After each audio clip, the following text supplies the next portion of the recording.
Bueno, Arratsaldeon, buenas tardes. Comentar que los audios que estáis cogiendo es para la mesa siguiente. Por aquí comentábamos, no sabemos la duración de las pilas o de la batería y a ver si las gastáis y luego no nos enteramos. Un poco desde ahí. Bueno, deciros que en esta mesa vamos a abordar la otra dimensión de la identidad. Se trata de la creatividad. Por lo que hemos ido viendo esta mañana, podemos decir que no está claro si la profesión o si elegimos la profesión, si nosotros somos quienes elegimos la profesión o la profesión nos elige por nuestra propia identidad. Está claro que la identidad se transforma con la producción creativa, desde ahí esta mesa. Y la obra que realizan los artistas o la gente que crea influye en todos nosotros, según vamos viéndola, según vamos escuchando, según vamos interactuando con ella, influye en todos nosotros. Y yo lo digo esto desde la propia experiencia, porque yo, además de ser psicóloga clínica, tuve una madre que era escritora y escribía en prosa y escribía poesía. Entonces, algunos que ya me conocéis, sabéis de esta aventura de ibas por la calle a la escuela y con ella y de repente le venía la musa y se tenía que sentar. La madre escribía lo que le había venido y nosotros esperábamos a que la madre terminara. Por lo tanto, esto también ha generado en mí una identidad. Y ahora os paso a Marta Moll, que te dedicas a la música.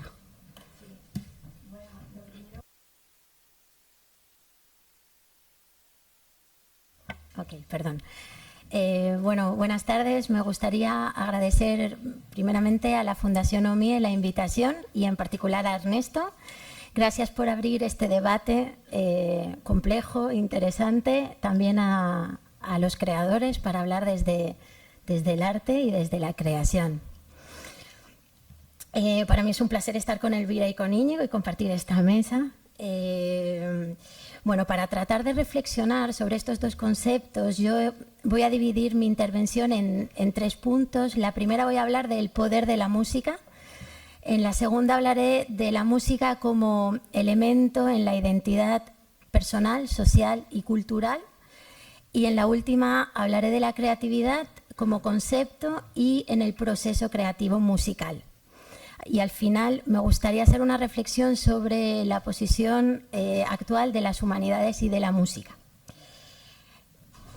La música es probablemente el arte más antiguo.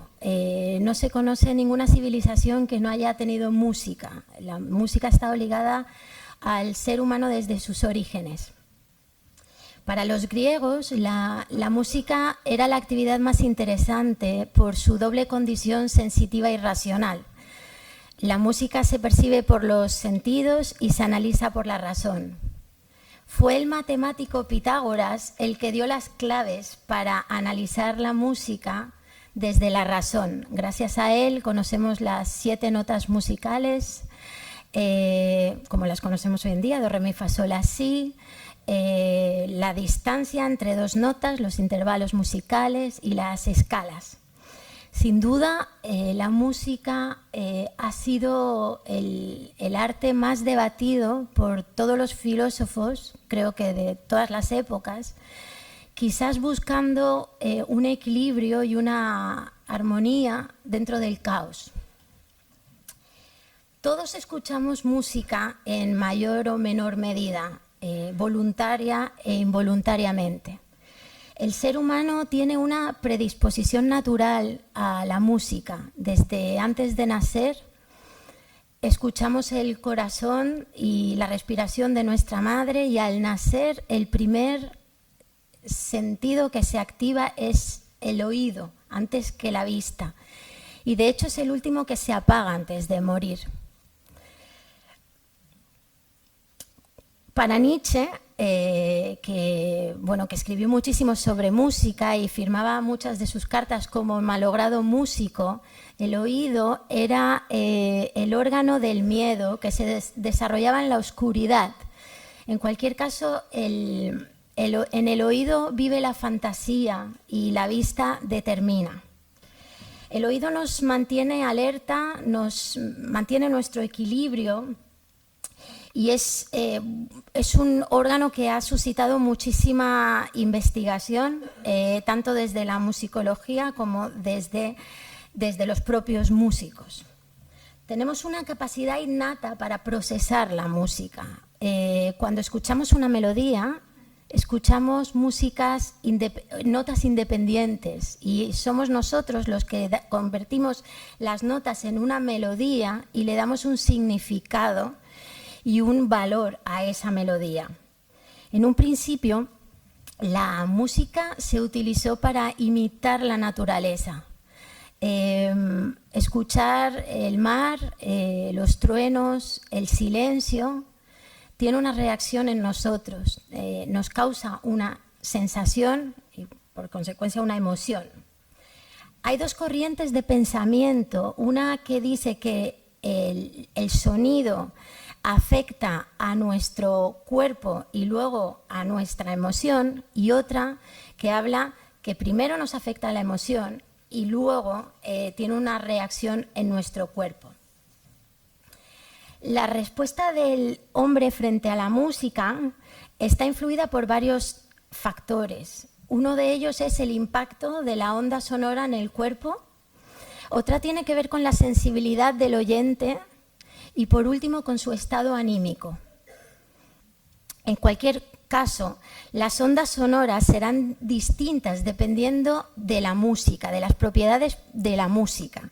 Es decir, la onda cambiará según la velocidad, el tempo, la armonía, la tesitura. No vamos a reaccionar igual si escuchamos un contrabajo o una flauta, y tampoco vamos a reaccionar igual si escuchamos a Bach o a Metallica. Tenemos una respuesta distinta, física y psicológica.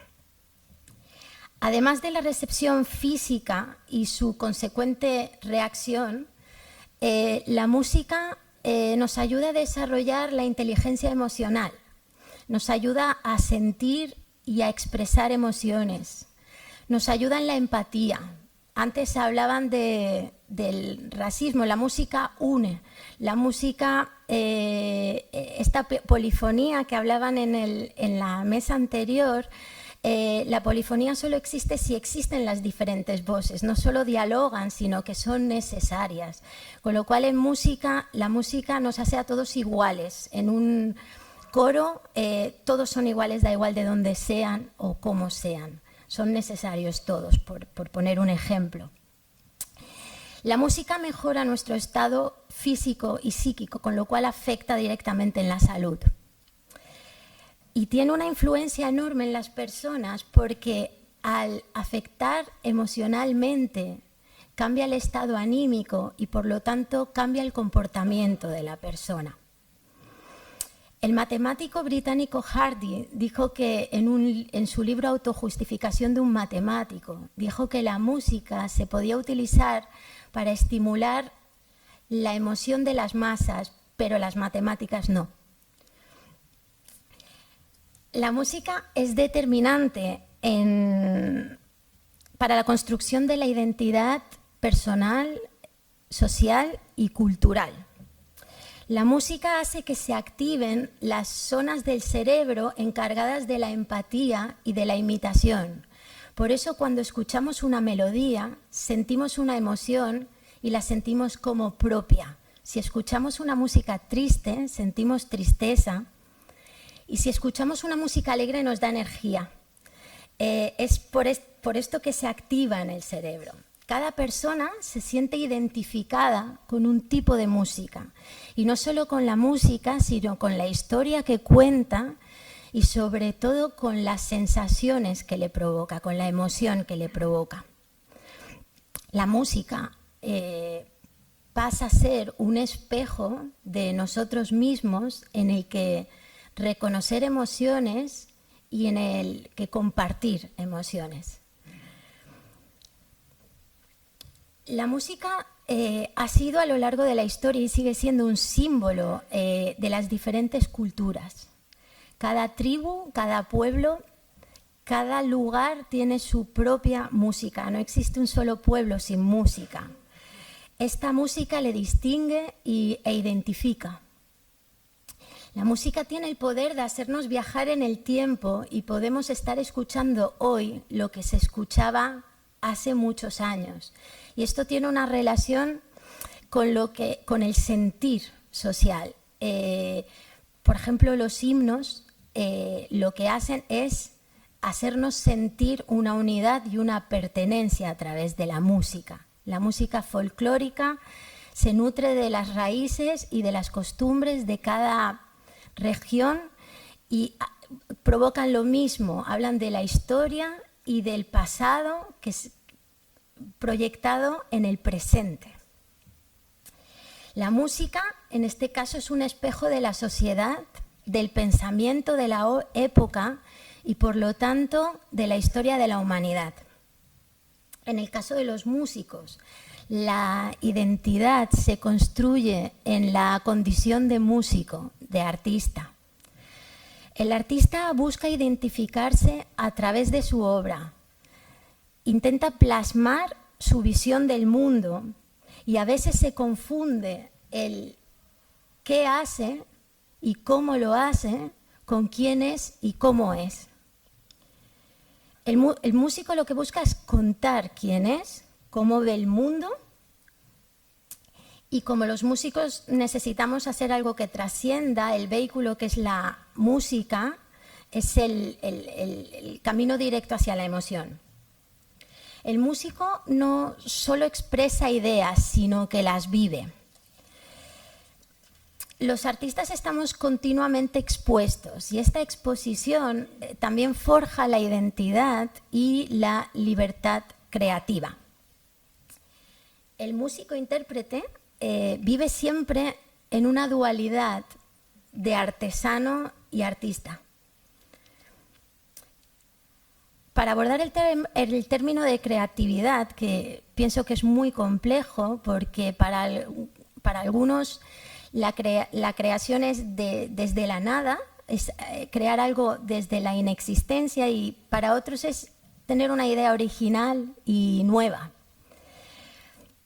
Según Einstein, la creatividad es la inteligencia divirtiéndose, pero para un músico la creatividad es una forma de vivir. Para ser creativo hay que fomentar la fantasía y la imaginación y mirar lo que se hace a nuestro alrededor como inspiración. El proceso creativo musical es complejo porque tiene una parte abstracta. Comienza en la cabeza del compositor que imagina la música, que escucha la música en su interior. Y una vez tiene la idea, tiene que darle una forma. Y esta forma pasa a escribirla en papel pautado. Una vez están sus anotaciones hechas, aparece la figura del intérprete. El intérprete es quien va a dar vida a la música. Sin intérprete no hay vida. Un compositor necesita una orquesta para que suene su música, un coro, unos cantantes, una pianista, un chelista, lo que haga falta. Nunca escucha la música más que en su interior, con lo cual el intérprete es imprescindible. Por ejemplo, en pintura y en escultura y en otras artes no se necesita esta figura. El intérprete tiene que interpretar lo que el compositor escribe en la partitura. Y muchas veces el mensaje no está escrito en la partitura, viene de una tradición musical y de otro tipo de explicación que propiamente del papel. El intérprete lo que hace al final es recrear la idea del compositor. Tiene que sumergirse en la vida del compositor para poder entender cómo veía el mundo, cuál es el mensaje y luego pensar cómo lo va a ejecutar. Es decir, el intérprete tiene que darle una forma estructural, emocional e intelectual a la obra. A la hora de tocar, el intérprete se apodera de esa obra. La obra pasa a ser del intérprete porque el intérprete intenta mimetizarse e identificarse con la obra del compositor. Para ello, muchos intérpretes nos intentamos inspirar en las artes paralelas que convivieron con el compositor, es decir, qué leía el compositor, qué veía, qué entendía, cómo veía el mundo y qué mensaje quiere dar a través de su música. Cada obra musical es un mundo de por sí y es el mundo del propio compositor. Cómo lo imaginó, cómo sintió y cómo vivió ese compositor. La música se desarrolla en el tiempo, no en el espacio, y tiene una respuesta inmediata, emocional y subjetiva. Hoy en día ha cambiado radicalmente la manera de escuchar y de crear música. Nos hemos convertido en consumidores de una industria musical. Ha cambiado completamente el paradigma. De ser una necesidad, hemos pasado a ser consumidores. Hoy en día la tecnología ha hecho que la música llegue a todas partes y se consume música de manera aleatoria. Los algoritmos deciden lo que escuchamos y tenemos una manera compulsiva de escuchar música. De los cassettes, el vinilo, los CDs, hemos pasado a llevarlo en auriculares y con el móvil, lo escuchamos. Hoy en día la música va asociada a una imagen que tiene muchísimo poder en la configuración de la identidad. Sabiendo el poder que tiene la música, es muy delicado el terreno que estamos llevando. De alguna manera los artistas estamos viviendo en cierta contradicción, porque mientras el mundo cada vez es más superficial, cuando se han quitado las humanidades y la cultura y la música de la educación, los artistas seguimos buscando un sonido ideal, un mensaje profundo, emocionar y emocionarnos a través de las obras de arte. Pienso que es muy importante recalcar el tema de la educación musical y en humanidades, porque realmente es la vía para hacernos mejor personas. Los constantes cambios crean un vacío en cuanto a referentes y la falta de cultura hace que perdamos nuestras raíces. En definitiva, la música nos da energía, nos hace bailar, nos hace cantar, nos reduce el estrés, crea emociones y nos divierte, nos conmueve. Y todo esto sin ningún efecto secundario, que parece que hablo de medicinas o de drogas. Con lo cual, me gustaría acabar con una cita de Kandinsky, que además de sinestésico atribuyó a cada color una emoción distinta. Para él decía que nosotros, los seres humanos, somos cuerdas y por ese motivo resonamos con la música. Para él, el alma es un piano con muchas cuerdas. El artista es la mano que mediante una tecla determinada hace vibrar el alma humana. Muchas gracias.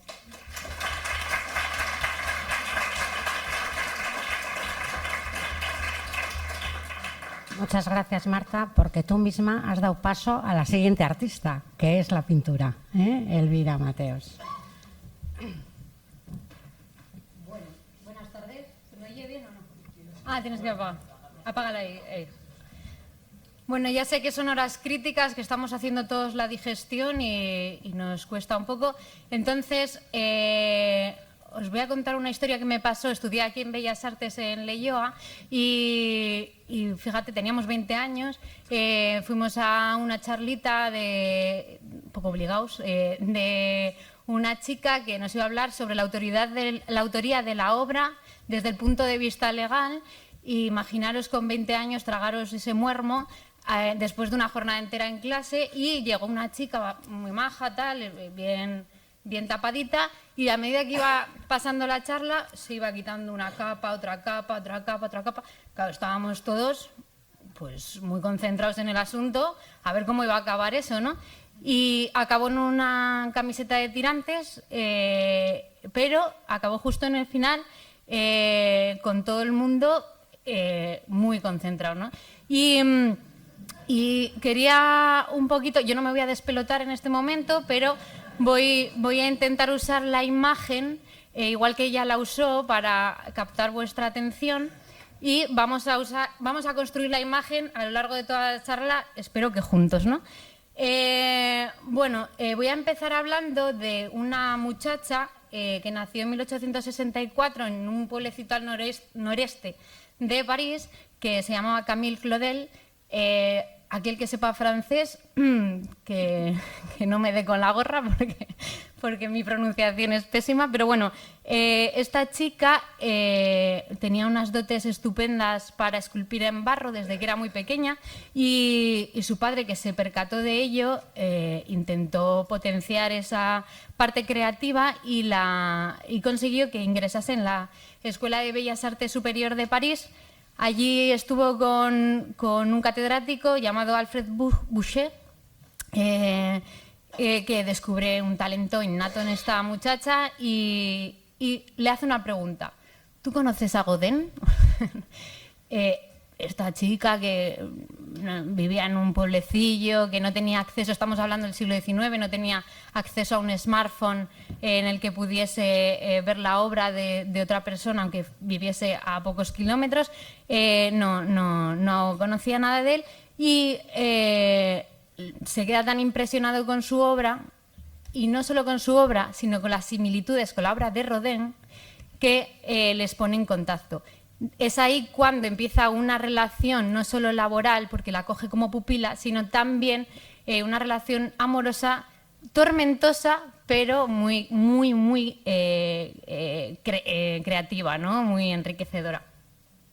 Bien, pues partiendo de esta historia, os quiero hablar sobre la identidad del arte, cómo surge, ¿no? ¿Es artista? Hay una pregunta que siempre se hace en el gremio, que ¿es artista todo el que crea?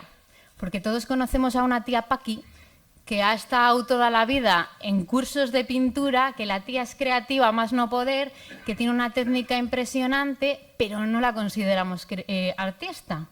¿Por qué unos sí, otros no? ¿Qué está pasando aquí, no? ¿Y dónde se queda ese estatus? O sea, ¿cómo lo recibimos y cómo lo conseguimos, ¿no?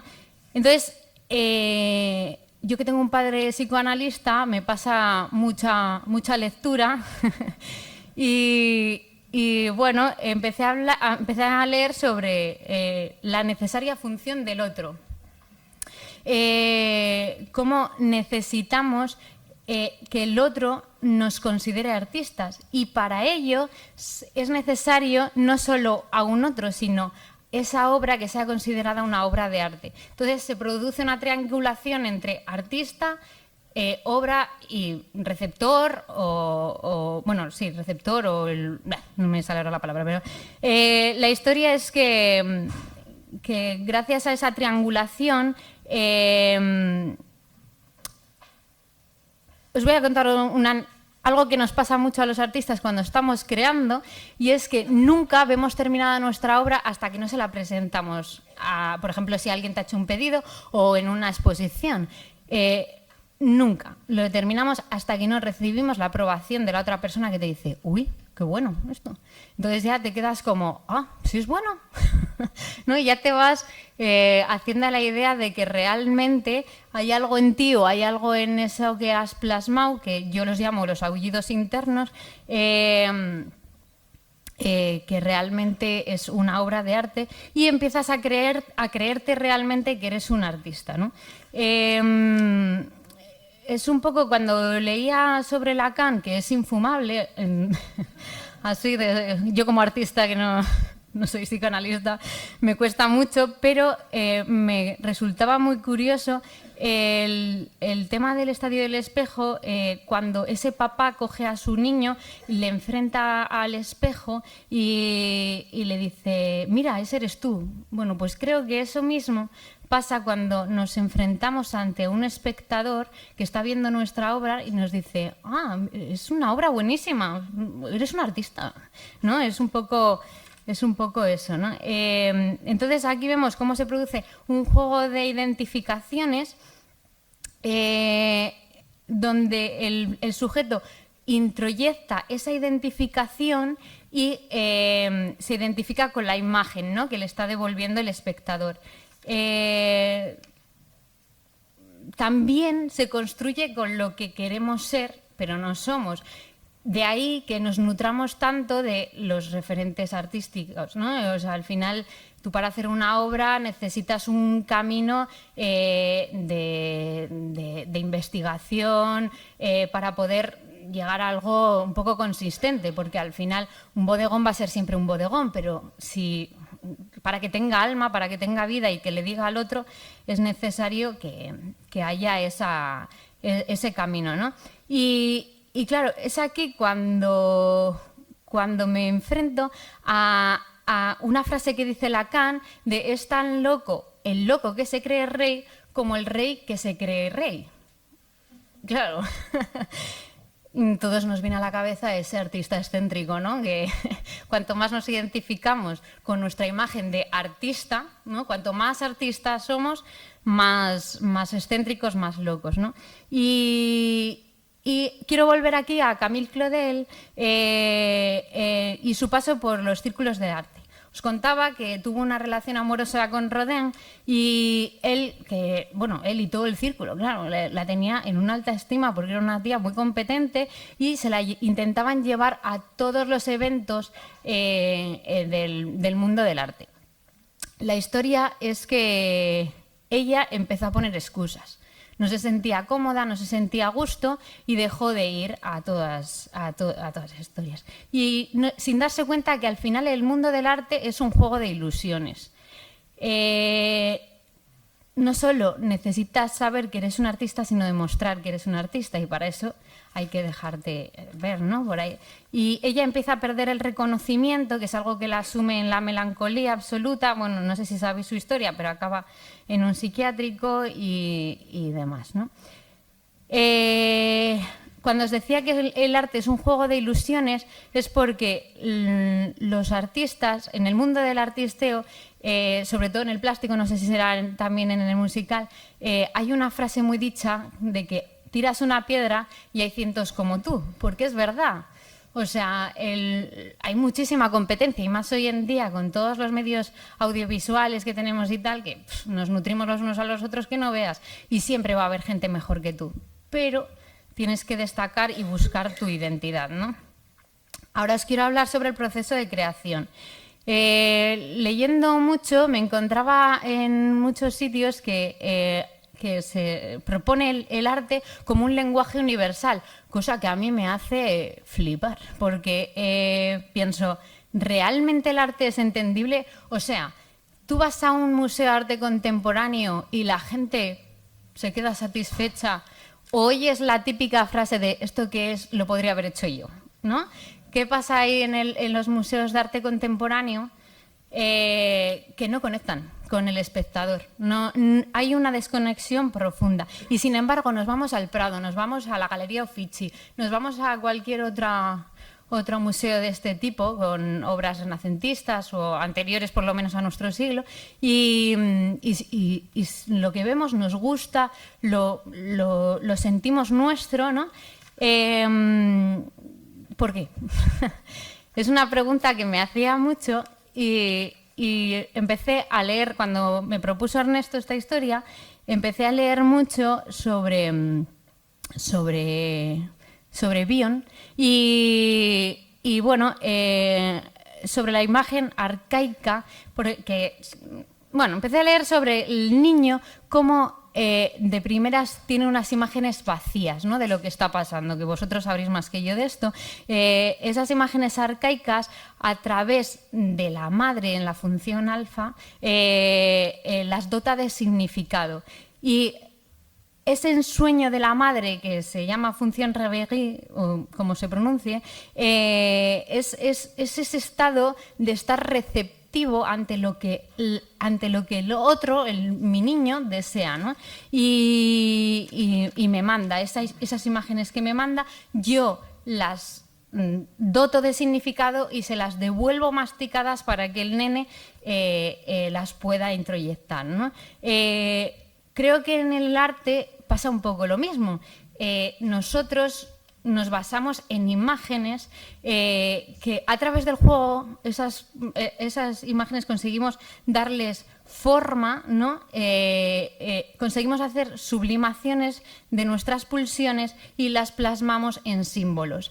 De ahí que yo hable de nuestros aullidos internos, porque muchas veces plasmamos cosas que nosotros mismos ni siquiera sabemos que estamos plasmando, pero te enteras de lo que has hecho cuando estás en una exposición y la gente te empieza a comentar lo que ve en tu obra, y dices, madre mía, ¿cómo ha acertado? Pero realmente estamos haciendo una lectura los unos, o sea, es algo proyectivo, ¿no? Y son esos símbolos los que unifican el consciente y el inconsciente. Hay una mujer que se llama María Belén León del Río, que es profesora en la Universidad de Sevilla, del Departamento de Escultura e Historia del Arte, y dice, crear símbolos, por tanto, no es un proceso racional, no es el resultado de una agudeza mental. El artista no es tan libre como él puede creer en el proceso creativo. Y esto es justo lo que yo os contaba. ¿Qué fuerzas hay detrás de la intencionalidad, supuesta intencionalidad del artista cuando está creando una obra?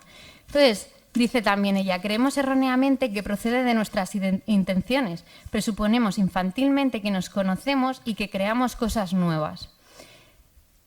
Esto se ve muy bien en los cuentos tradicionales o en los mitos que expresan, son muy parecidos, ¿no? En todas las partes del mundo los mitos y los cuentos tienen las mismas moralejas, son muy, muy parecidos. ¿Por qué? Porque expresan procesos inconscientes que rememoran y revivifican, reactivando entonces el vínculo entre el inconsciente y el consciente.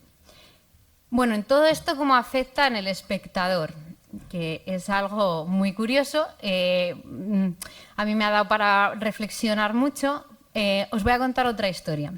En Burgos tenemos una catedral, ya sabéis todos cuál es. Bueno, pues teníamos unas puertas muy carcomidas, hechas polvo de madera, y a la fundación se le ocurrió, el del 8º centenario, porque ha sido el 8º centenario este año, y se le ocurrió contratar a Antonio López, el gran Antonio López, que nos hiciesen unas puertas en bronce. Él publicó los bocetos, error, nunca hay que publicar los bocetos, siempre el resultado final. Y la gente empezó a verlo aquello como algo, bueno, o sea, recogida de firmas para que no se hiciese, cuando deberíamos llevarle a Antonio López de bandera. O sea, es el artista nacional vivo más reconocido, no solo en nuestro país, sino a nivel internacional. Y sin embargo, la gente está haciendo campaña para que eso no se lleve a cabo. ¿Por qué?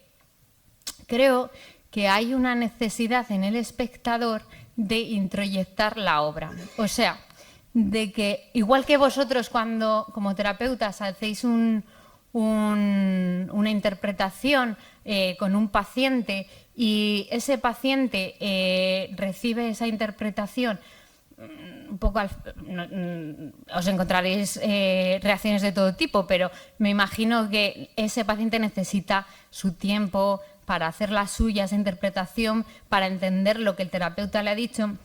Bueno, pues eso mismo creo que pasa al final en el mundo del arte, ¿no? Y más cuando es algo tan intrusivo como un símbolo, como es la Catedral de Burgos, le vas a meter un elemento nuevo que es el gran otro, eso, ¿qué van a meter aquí, no? Eso creo que es importante, y yo me he encontrado a lo largo de mi carrera muchas ocasiones justamente esto que os estoy contando. Yo he hecho pedidos de algo que lo he hecho al dedillo de lo que me han comentado, o sea, yo además soy para eso muy detallista, y me he encontrado con la gente diciéndome, ¿te importa que no lo abra delante tuyo? Que quiero abrirlo yo, y además lo quiero ver tranquilamente, y me llaman. No lo he podido abrir.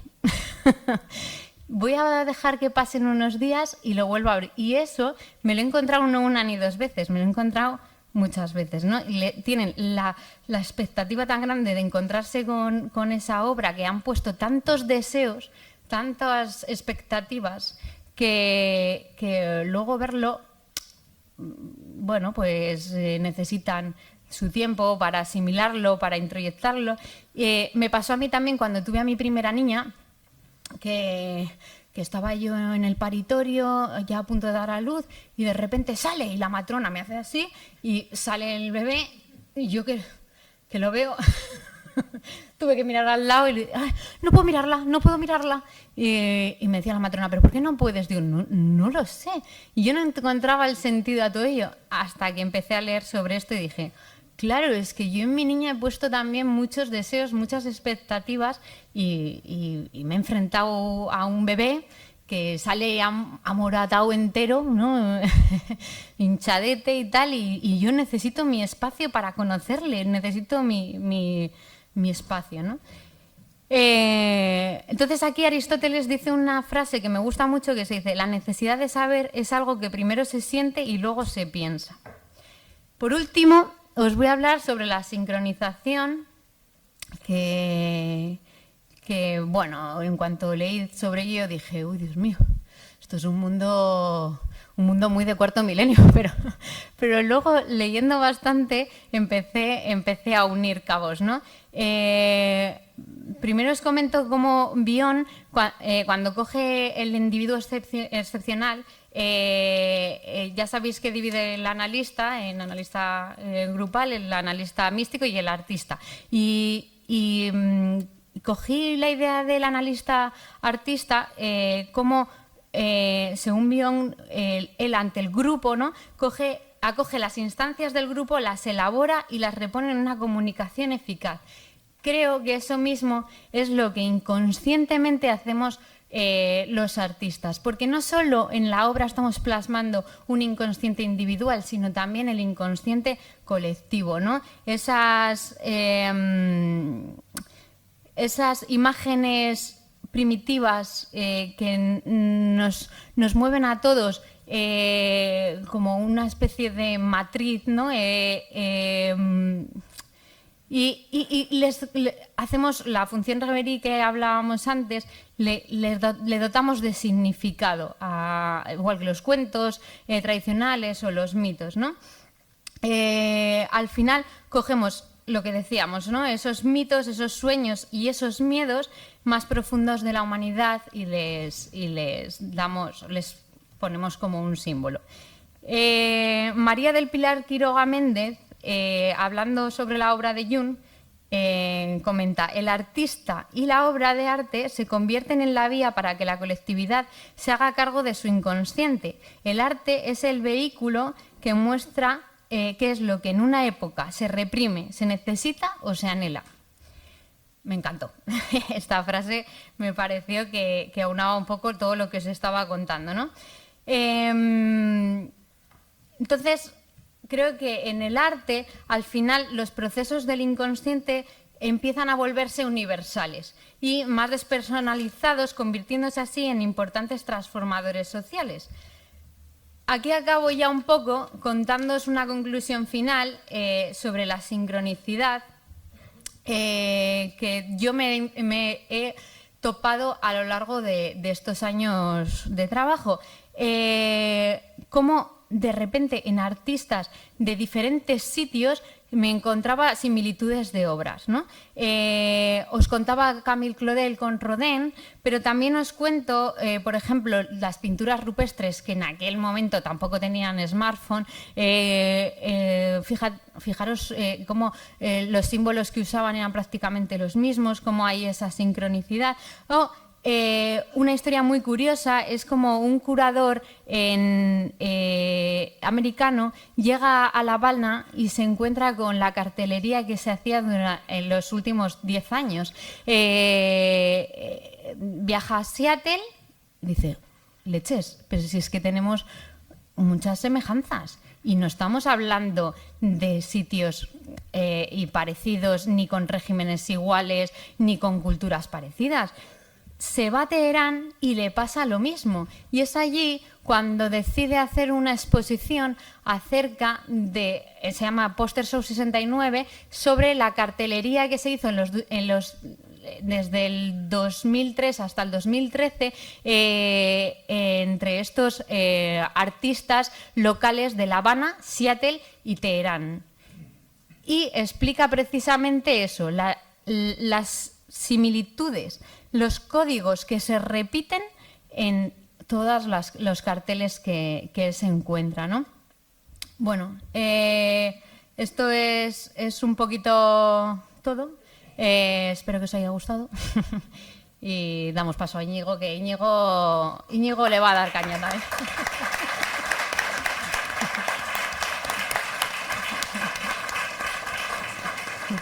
Muchas gracias, Elvira, también por ajustarte al tiempo.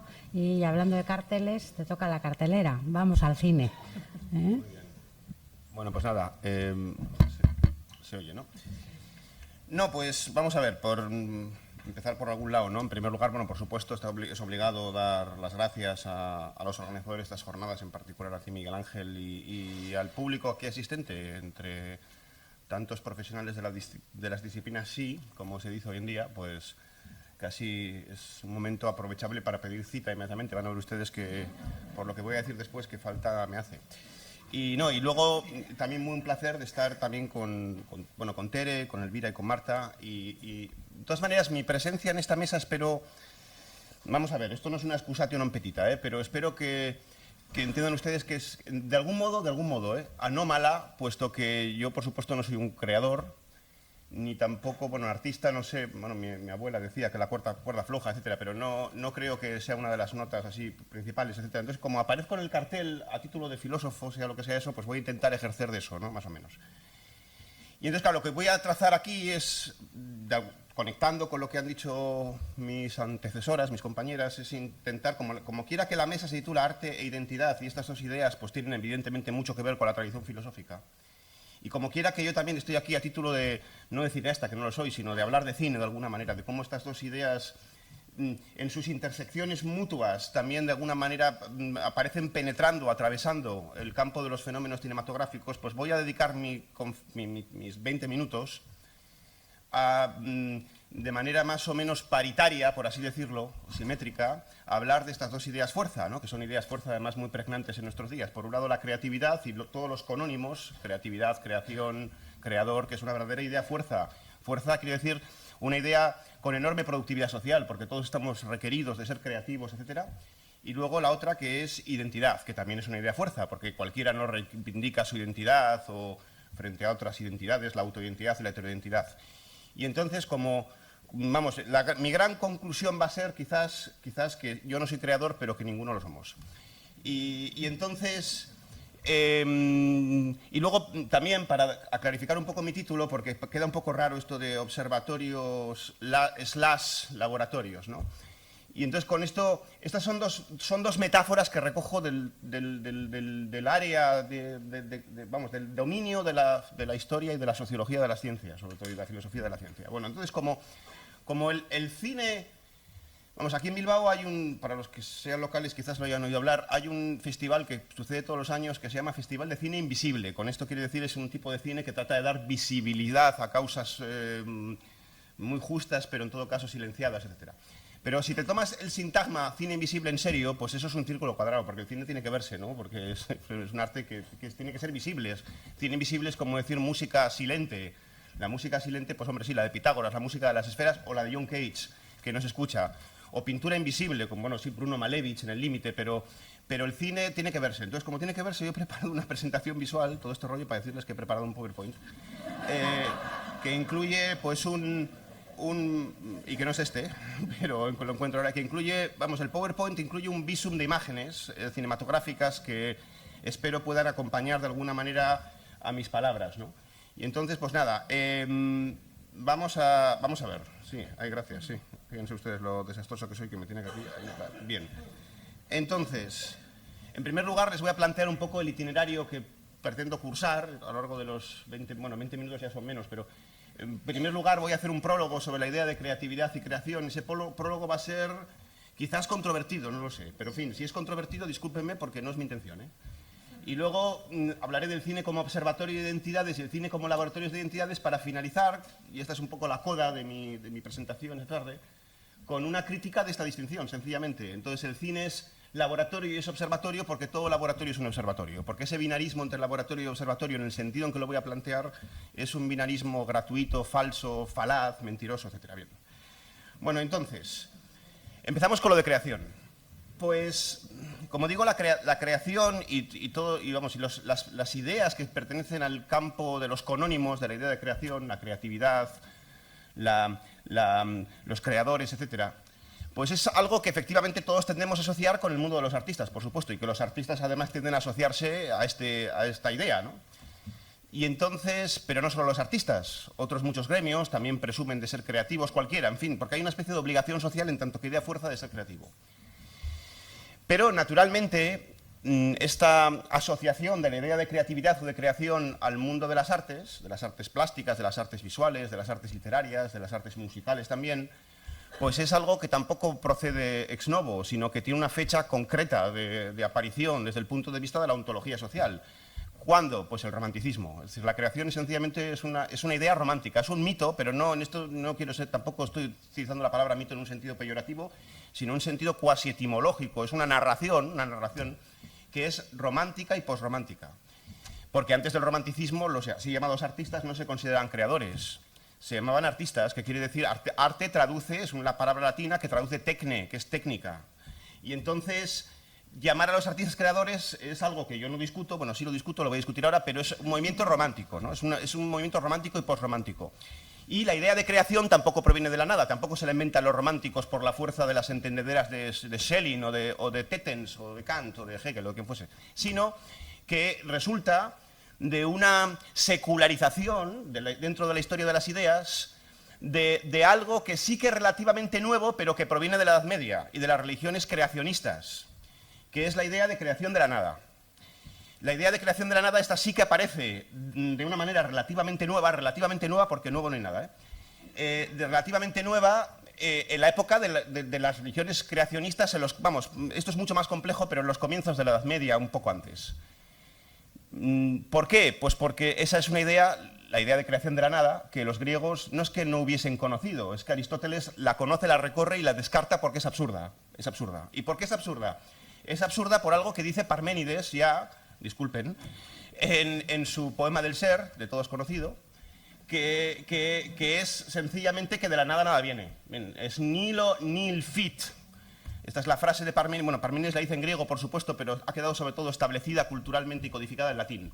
De la nada nada viene. Es absurdo pensar que de la nada nada viene. Es decir, que haya un efecto sin causa, un efecto que emerja de la nada, etc. La idea de la creación como creación de la nada, que es el sentido estrictísimo de la palabra creación, esta es una idea propiamente cristiana, bueno, cristiana, también judía y también musulmana, por supuesto, y es bastante. Pero es una idea novedosa.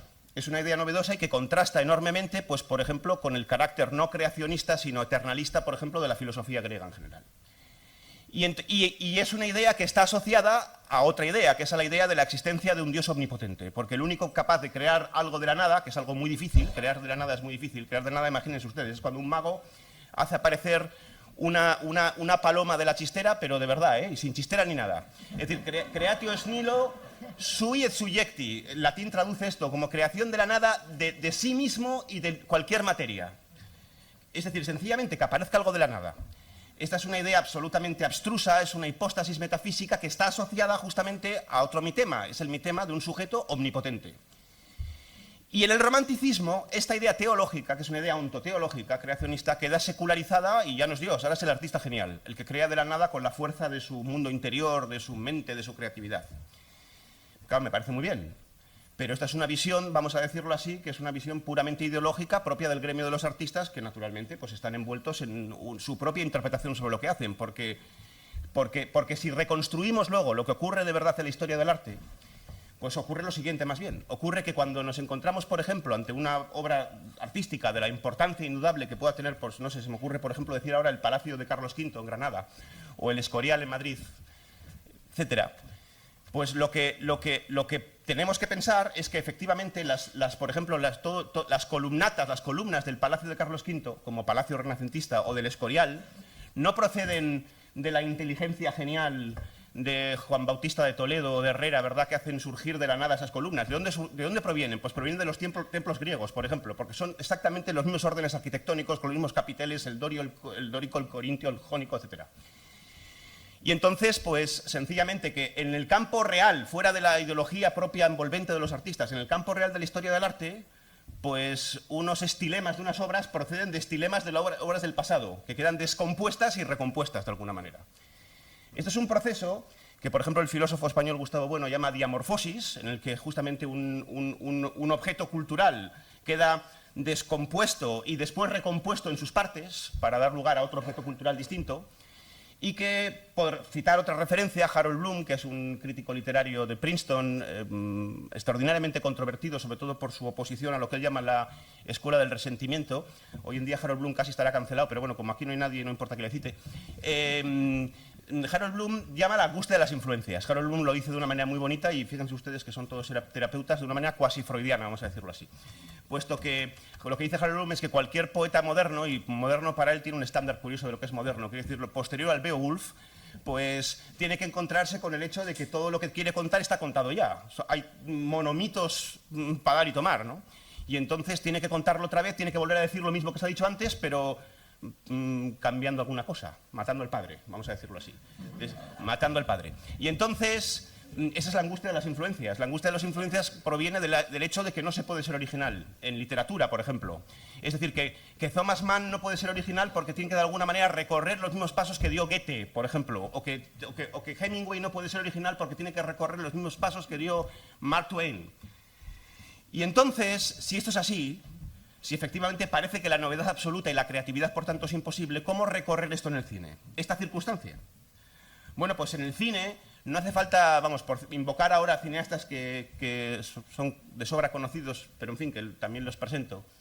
No hace falta recorrer, por ejemplo, el caso del quizás el cineasta que con más profusión ha sufrido la angustia de las influencias, solo que sin angustia ninguna, porque su obra consiste en una especie de, por lo menos su obra más reciente, consiste en una especie de collage de imágenes compuestas previamente por otros cineastas, por otros creadores. Me refiero a Jean-Luc Godard, recientemente fallecido en L'Argol, ¿verdad?, en Suiza. Su última obra, antes de morir, es esta película, El libro de imágenes, donde efectivamente Godard no añade un solo plano que haya rodado él. Es todo un collage con imágenes extraídas tanto de la historia del cine como de la historia del videoclip, como incluso de planos del audiovisual rodado por el Estado Islámico. No hace falta irnos a este caso tan extremo, efectivamente, de Godard, que es un artista que se expresa a través de citas plenamente intertextuales. Bastaría con citar otras obras muy recientes, como esta otra que le sugiero, que se titula La casa de Jack, The House That Jack Built, que es una obra del cineasta danés Lars von Trier, en la que se presenta un diálogo verdaderamente fascinante, por ejemplo, con alguien como Dante, con la Divina Comedia. Pero no solo con Dante, sino a través de Dante, con el propio Delacroix, si no este plano que les he elegido, como está efectivamente milimétricamente ajustado a la composición de la balsa de Dante de Delacroix. Otros planos en la propia película también mimetizan en su composición también, en la composición del encuadre, pues otras obras importantísimas, ¿verdad?, de las artes plásticas, como por ejemplo la balsa de la Medusa de Guericó, etcétera, etcétera. Pero estas son producciones muy recientes y alguien podría decir, bueno, si estos artistas se expresan a través de citas intertextuales con obras cinematográficas o obras plásticas o literarias previas, porque estamos en un momento de la historia del desarrollo del cinematógrafo en el que el cine tiene también una historia muy ya, bueno, no comparado con la música, desde luego que no, pero ya bastante avanzada. ¿Pero qué hay, por ejemplo, de los pioneros? Bueno, el cine nació efectivamente bebiendo de otras artes de diverso tipo. En particular, por ejemplo, pues de la novelística victoriana, del teatro inglés, etcétera, etcétera, como podemos apreciarlo a través de producciones como, por ejemplo, las de David Griffith, en este caso con las dos huerfanitas, Orphans of the Storm. ¿Y qué hay de alguien, por poner un nuevo ejemplo y el último ya, como el cineasta iraní Abbas Kiarostami, que en su película maravillosa, por otra parte, El viento nos llevará, lo que plantea es en este caso un diálogo también intertextual con una poetisa de Irán llamada, y aquí yo también voy a hacer como Elvira, voy a rogar que me perdonen mi farsi, Foruj Farrukhzad. Por lo tanto, ¿cuál es efectivamente el significado, ¿verdad?, de la idea de creatividad en el cine? Respuesta provisional y extraordinariamente polémica que seguramente habría que matizar. Ninguno, nulo. Y ahora que hemos hablado de la creatividad, voy a hablar de la otra idea fuerza que polariza esta charla y también esta mesa, que es la idea de identidad. ¿Y cuál puede ser la relación entre la creación cinematográfica, si cabe hablar así, solo cabe irónicamente creo, y las identidades individuales y colectivas? Para esto me voy a remitir a dos metáforas. Son desde luego dos metáforas, pero creo que dos metáforas clarificadoras. Estas dos metáforas son la metáfora del observatorio y la metáfora del laboratorio. Y son dos metáforas, como digo, que están extraídas pues, del arsenal de conceptos de la filosofía de la ciencia, pero sobre todo de la sociología de la ciencia y de la historia de la ciencia. Vamos a ver, un observatorio, evidentemente, pues, es un contexto espacial que tiene mucha pertinencia para ciertas disciplinas científicas, por ejemplo, en particular para la astronomía clásica y luego para la astrofísica y para la astroquímica, bien, después de la invención de los espectógrafos o de los espectrómetros, etc. Y un laboratorio, en cambio, pues también tiene mucha importancia para otras disciplinas, qué sé yo, para la biología molecular o para la fisiología o para la citología, etc., o la química. Ahora bien, ¿cuál es la diferencia entre un observatorio y un laboratorio? Pues la diferencia, incluso casi uno podría decir que etimológicamente, es que un observatorio es donde uno va a observar, es decir, a observar la realidad. En un laboratorio, en cambio, no se va a observar, se va a trabajar, y por eso los instrumentos ya son distintos. Los instrumentos ya no son el telescopio, sea el telescopio óptico de Kepler, o sea los telescopios actuales como los radiotelescopios de Arecibo, etcétera, donde ya el astrónomo en un radiotelescopio actual ni siquiera ve el cielo, lo que ve es pues, los datos estadísticos, los gráficos que se le presentan en el ordenador pues, del espectrómetro, del espectrógrafo, lo que sea. Bueno, en un observatorio, por tanto, uno observa. En un laboratorio uno trabaja. Los instrumentos también son distintos. En un observatorio uno no tiene un telescopio, lo que tiene es pues, un matraz, un mechero de Bunsen, una pipeta o lo que fuese bien. Estas dos metáforas podrían hacernos pensar que parece que hay dos regímenes, ¿verdad?, operatorios sometidos a estos dos contextos. En un observatorio uno observa, en un laboratorio uno interviene. Construye o reconstruye la realidad, ¿verdad?, componiéndola y recomponiéndola constantemente. Y entonces, ante esa tesitura, ¿qué sería el cine? ¿Sería un observatorio de identidades que existieran o subsistieran con anterioridad e independencia a la propia creación cinematográfica? ¿O es más bien un laboratorio en el que las propias identidades están construidas y reconstruidas constantemente? Creo yo que la respuesta a esta pregunta es la siguiente. La pregunta está mal formulada de partida. ¿Por qué? Porque no está algo tan claro que en un observatorio se observe y en un laboratorio se trabaje. Ambos procesos son completamente reconstructivos. Ambos procesos son completamente activos, por así decirlo. Evidentemente, en un laboratorio, y he tomado la metáfora aquí del recientemente fallecido sociólogo de las ciencias Bruno Latour, que en un libro ya clásico titulado La vida en el laboratorio, escrito a limón con otro sociólogo de la ciencia llamado Stephen Fulgar. Bueno, Latour se pasó muchos años de su vida trabajando, observando, como un antropólogo, ¿verdad?, practicante de la observación participante, en un Instituto de Biología Molecular de La Joya, en California, el Instituto Salk, donde Roger Guillem aisló la hormona de liberación de tirotropina, descubrimiento por el que luego recibió el premio Nobel, etcétera, etcétera. Y lo que dice Latour es que efectivamente, simplificando, yendo mucho al núcleo de su tesis, es que en el laboratorio no se observa la realidad, sino que se participa activamente en ella, se construye activamente. Ian Hacking, sin embargo, dice que lo mismo ocurre en un observatorio y que si alguien no fuera capaz, ¿verdad?, de saber cómo mirar por un telescopio no vería nada. Creo yo que efectivamente esta indistinción entre los terrenos de lo que es observar y lo que es intervenir tiene un eco especial en la relación entre el cine y la identidad. Pensemos, por ejemplo, y voy terminando, en un cineasta como Yasuhiro Ozu. Aparentemente Yasuhiro Ozu, efectivamente, el cineasta al que espero que conozcan, y si no conocen las películas de Ozu, yo creo que están perdiendo el tiempo escuchándome porque es mucho más interesante ir a verlas. En películas como, por ejemplo, la más conocida, desde luego, entre nosotros, los cuentos de otoño, los cuentos de Tokio, Tokio Monogatari, pero también Primavera en otoño, Primavera tardía, Inicios de verano, etc. En estas películas, Ozu efectivamente parece ejercer el papel de un observador privilegiado, hipersensible, a los cambios que se están produciendo en la estructura social de Japón después de la Segunda Guerra Mundial, en la segunda posguerra mundial. Sin embargo, si somos un poco más atentos a estas obras cinematográficas, veremos que incluso en las propias estrategias compositivas, en los famosísimos y muy zen pillow shots, en los que Ozu rueda efectivamente los escenarios interiores a la altura no de los ojos, como pedía Howard Hawks en el clásico de cine norteamericano, sino a la altura del cojín, donde efectivamente los japoneses se sientan al atardecer, ¿verdad? Está alterando la realidad y sobre todo el registro de la misma. Pero hay veces en las que el cine resulta mucho más elocuente en su condición no ya de observatorio, sino de verdadero laboratorio de identidades que solo existían con independencia de la propia producción cinematográfica de un modo parcial. Me estoy refiriendo con esto a esta película de 1915, conocidísima, ¿verdad? El nacimiento de una nación, de David Griffith.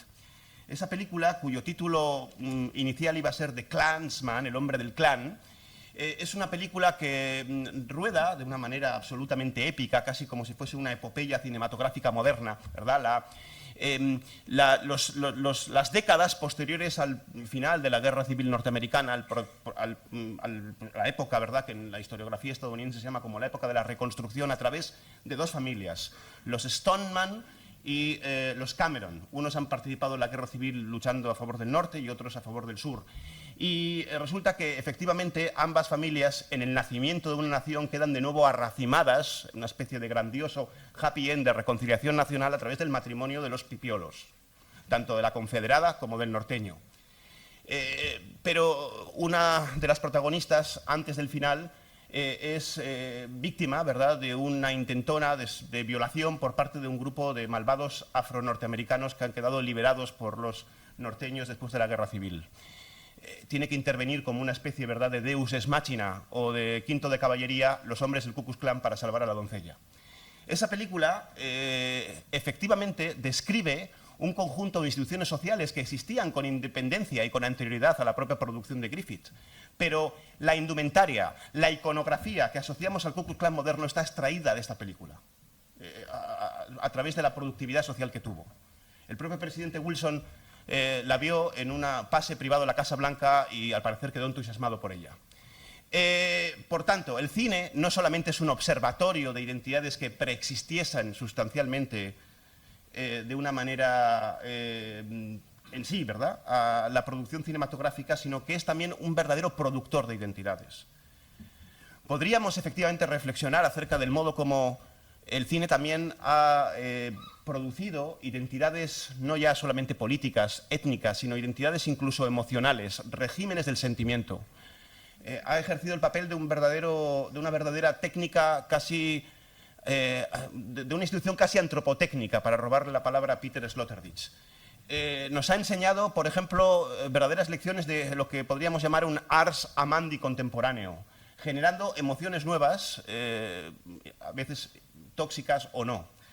Quiero terminar con una película verdaderamente magnífica. Se titula The Quiet Man, el hombre tranquilo, y es un film de John Ford en el que John Wayne interpreta el papel de un boxeador norteamericano que afirma tener raíces estadounidenses, como lo afirman el 90% de los norteamericanos, sea o no verdad, y decide regresar, ¿verdad?, al pueblo de donde procede su familia. Y en este pueblo, un pueblo llamado Innisfree, que existe de verdad, pero desde luego no tiene nada que ver con lo que se plantea en la película, se enamora de Maureen O'Hara, ¿quién no?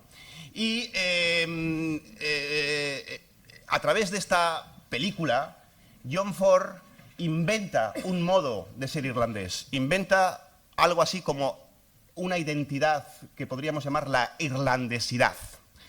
Esta temática conecta, creo yo, que extraordinariamente con un clásico de la historiografía contemporánea, como es este libro de Eric Hobsbawm, La invención de la tradición. También con otro libro de Benedict Anderson titulado Comunidades imaginadas. Pero en Hobsbawm y Ranger, en este libro, nos cuenta efectivamente, y dan manifiestamente prueba de ello a través de una documentación verdaderamente primorosa, cómo muchas tradiciones son tradiciones inventadas. Inventar, en latín, no quiere decir crear, quiere decir hacer venir, invenire, a través, por supuesto, de materiales previos, no de la nada, no ex novo, porque ex nihilo, ya sabemos, nihil fit. Y el cine yo creo que ha producido efectivamente identidades inventándolas y sigue haciéndolo. Bueno, era eso un poco lo que quería decirles.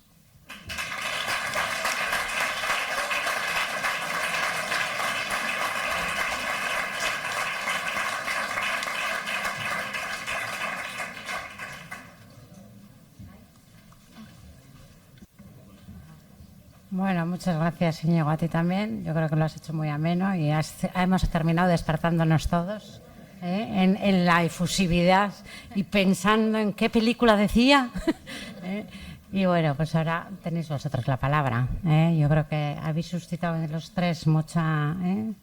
Estamos aquí todos moviendo la cabeza y haciendo... A ver, espero que podamos intervenir ahora el público. Tú ya tienes preguntas. Les dejamos primero y seguís como queráis, ¿eh? Yo no tengo problemas en eso.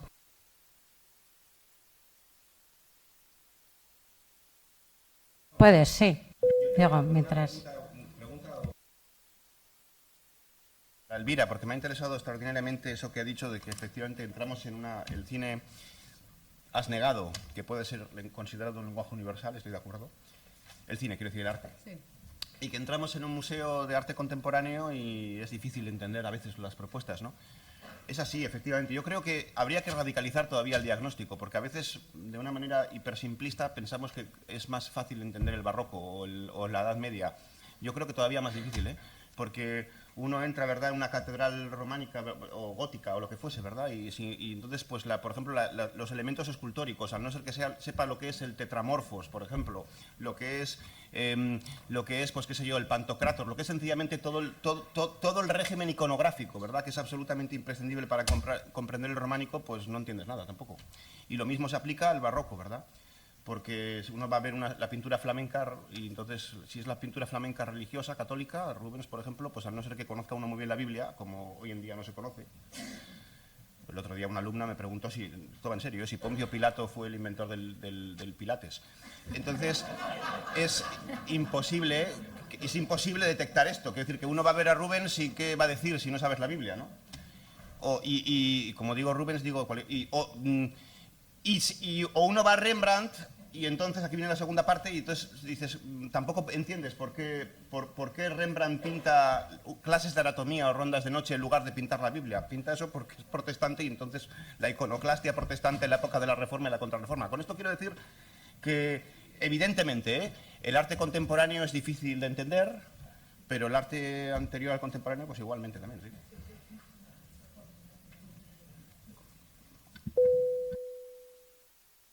Lo que pasa es que yo no hablo de que se entienda o no se entienda, sino que conectamos con ese arte o no conectamos. O sea, tú entras en el Prado y todos son retratos que, bueno, uno detrás de otro, bien, conectas con ellos porque te gustan, porque técnicamente te parecen increíbles y demás, pero creo que es que a lo largo del tiempo hemos tenido eso para hacerlos nuestros. Y eso es lo que nos conecta a ese arte más antiguo. Y sin embargo, con el nuevo, bueno, no es que exista, o sea, existe una desconexión a la hora de que necesitamos hacerlo nuestro todavía. Necesitamos ese proceso. Eso es un poquillo la reflexión.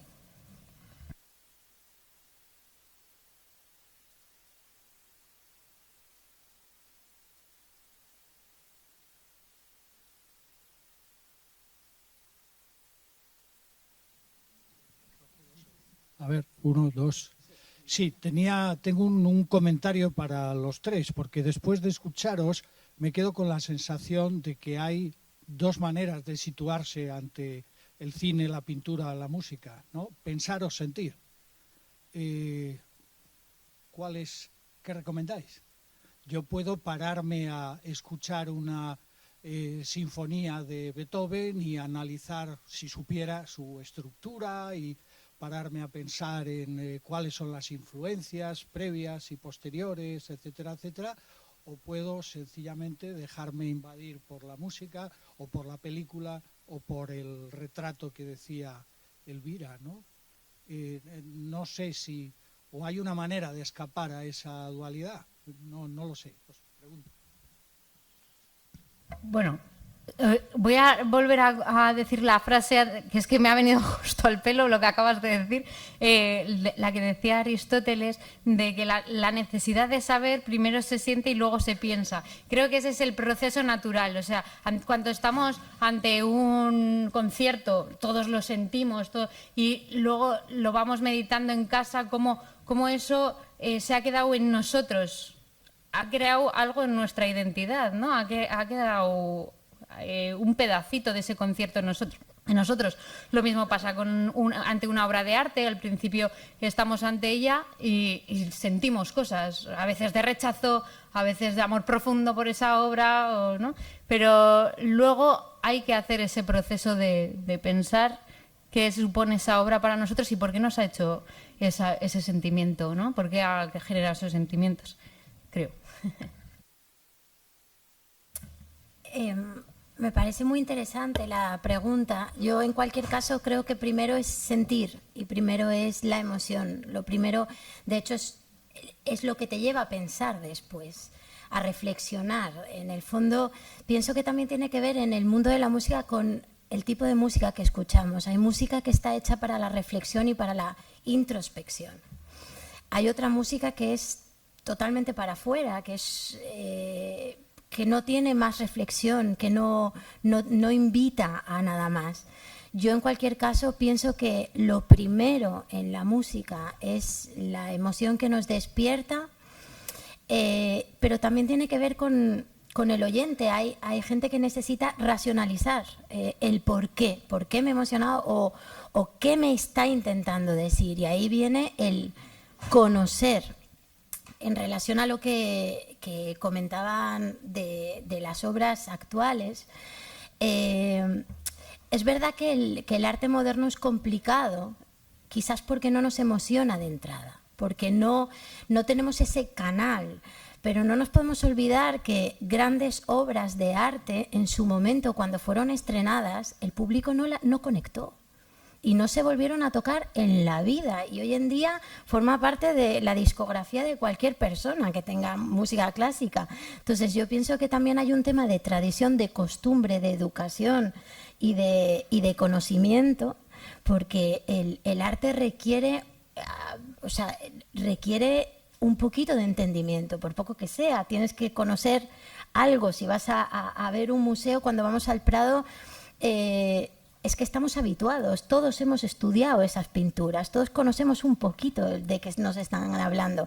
En cambio, vamos a Arco y son cosas nuevas, está ese punto de originalidad y bueno, y también no olvidarnos que estamos en una industria y a lo mejor muchas de las obras de arte que nos están dando no deberían de estar ahí, igual no van a perdurar.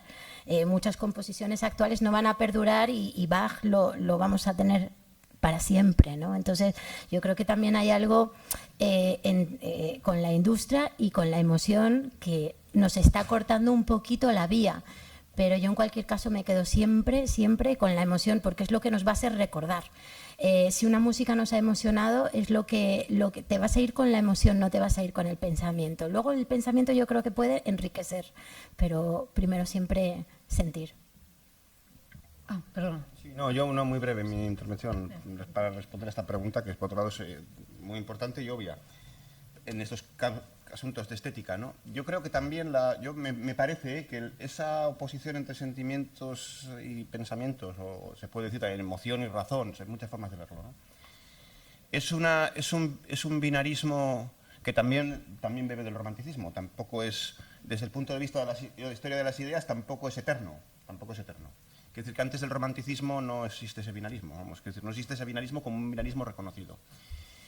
Y creo yo que habría que intentar desbordarlo, porque, también en esto yo creo que, habría que quizás apelar pues, a resultados muy recientes de las ciencias cognitivas o de la teoría de construcción del nicho, etcétera, etcétera, en el que evidentemente los sentimientos no vienen de dentro, no vienen de dentro así como suena, vienen de dentro, claro, efectivamente, porque sin sistema límbico y silla turca, etcétera, no habría emociones, pero están, de alguna manera, están absolutamente siempre vehiculados por instituciones culturales en una especie de régimen de coevolución. Y entonces, pues pues una obra de arte occidental, no pensemos en estas de Arco, pensemos en una obra de arte del Renacimiento, por ejemplo, despertaría nulo sentimiento, acaso, ¿verdad?, en una comunidad de, iba a decir de Yanomamis, pero los Yanomamis ya están completamente enculturados. Vamos a poner los indígenas estos de la isla North Sentinel, ¿no?, que no, estos no están contactados siquiera porque no están contactados. Entonces tú les pones ahí una obra de arte renacentista y la emoción es nula, sencillamente nula. O les pones la música de Bach, yo creo que la emoción es nula también, porque las emociones están efectivamente determinadas, canalizadas, formadas también por regímenes complejísimos de múltiples, para decirlo pedantemente, feedback loops con el desarrollo de la historia de la cultura. Yo quería hacer una última reflexión, nos hemos venido arriba y nos dejamos hablar, pero quería hacer una última reflexión. Ha dicho Marta que la música es un espejo de nosotros mismos y me ha parecido súper interesante porque aplicado no solo a la música, sino a todos nosotros. Es algo que he oído en todas las intervenciones, o en la mayoría, por ejemplo Said o por ejemplo Eduardo cuando hablaba del cuerpo de los adolescentes, como me imagino que os ha pasado a todos de miraros al espejo y que os devuelva una imagen de rechazo, ¿no?, hacia vosotros mismos.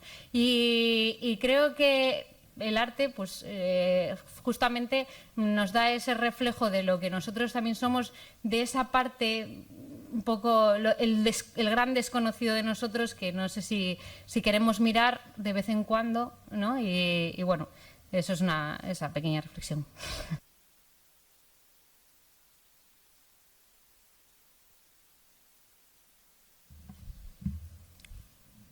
¿Por aquí? Sí, no sé, yo no sé tanta filosofía como tú, ¿no? Pero sí me da la sensación de que hay algo que se me escapa, ¿no? Porque es verdad que hay obras musicales que no se podían componer hasta que no se creó un instrumento para componerlas, ¿no? Por ejemplo, ¿no? O que el atasco de tráfico no estaba creado hasta que se inventaron los coches, ¿no? Entonces, supongo que de alguna forma no hay conceptos, a veces que son nuevos, ¿no? Y que tenemos los humanos y son nuevos, ¿no? Y puedo poner varios ejemplos, ¿no? Parece que filosóficamente eso no debería ser así, ¿no? Por lo que te he entendido, ¿no? Pero... Lo que digo es que la novedad absoluta es imposible.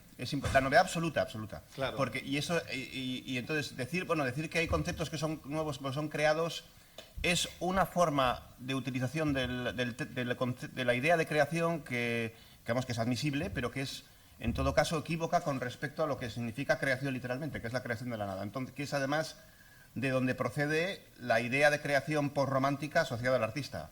Yo lo que discuto no es que haya obra de arte nueva, por supuesto, o incluso géneros artísticos o formas de expresión artística que son nuevas. El cine es nuevo. El cine es una novedad con respecto a formas artísticas anteriores. Y como el cine, pues otras muchas cosas, ¿no? Lo que discuto es que esa novedad pueda interpretarse en términos absolutos, porque si lo interpretamos así es una sustantificación. Eso es.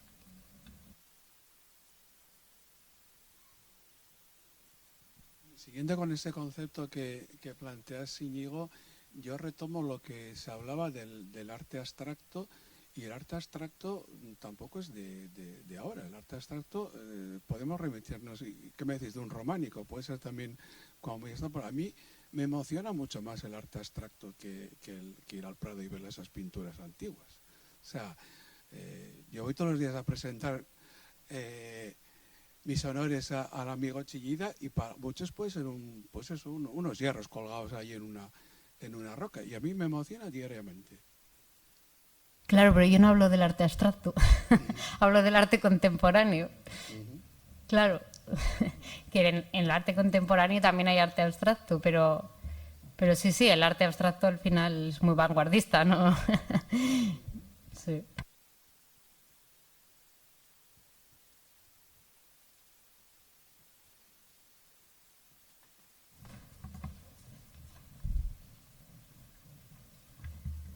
Hola, buenas tardes. Gracias a los tres ponentes. He quedado convencido de la indistinción entre laboratorio y observatorio, casi entre la indistinción entre pensar y sentir, por no hablar también de hacer, quería preguntaros acerca de qué opináis sobre la indistinción entre el arte y la técnica, porque me ha resultado muy llamativo que etimológicamente la raíz pues parece como que arte viene de entendido, ¿no, Íñigo? Un poco qué pensáis sobre eso. Es la traducción latina, ¿no?, de un término y otro, pero sí, arte es técnica, sí. Uy. Bueno, por ejemplo, en música yo he dicho antes que el músico vive en una dualidad de artesano y artista. Y artesano en este campo tiene que ver mucho con la técnica. Es lo que hacemos de puertas adentro, es desarrollar la idea y cómo llevarla a cabo, que es el medio, es la técnica. Y luego está el artista, que es el que expresa y el que está en el escenario. Y son dos facetas complementarias, pero tremendamente distintas.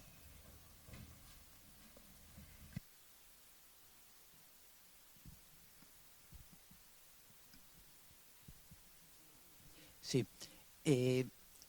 Yo la verdad es que me ha encantado la mesa, ¿no? Pero con este concepto de pensar y sentir, a mí me ha venido a la cabeza Luis Pelayo, la bioenergética y el concepto de sensar. Lo que hay que hacer es sensar. Es decir, que tenemos que ser capaces de integrar ambos dos aspectos, ¿no? Quiero decir, porque al final, bueno, pues de lo inductivo a lo deductivo, de lo deductivo a lo inductivo, ¿qué más da, no? Quiero decir, cuando tú ves una obra, te puede impactar, no tienes ni idea absolutamente, ves otra y aunque sepas exactamente quién la hizo, cómo la hizo, por qué la hizo y a qué esto pertenece, pues a lo mejor no te dice nada, ¿no? Pero yo creo que el concepto de sensar me parece interesante. Y ahora cuando estabas hablando tú, Marta, has hecho una parada que has dicho arte sano y yo pensaba, no sé si hay un arte que no sea sano, pero lo que sí sé es que el arte sana, ¿no? Porque lo vemos los clínicos, ¿no? Como a través de la expresión, no sé si es creativa de la nada o del todo, pero cómo son capaces de ir mejorando personas que no tienen una capacidad de verbalización en determinados momentos, que están muy impregnados por un delirio muy florido y que sin embargo a través de la expresión, y podemos incluso distinguirlo clínicamente, ves un dibujo y dices este es de un psicótico, ¿no?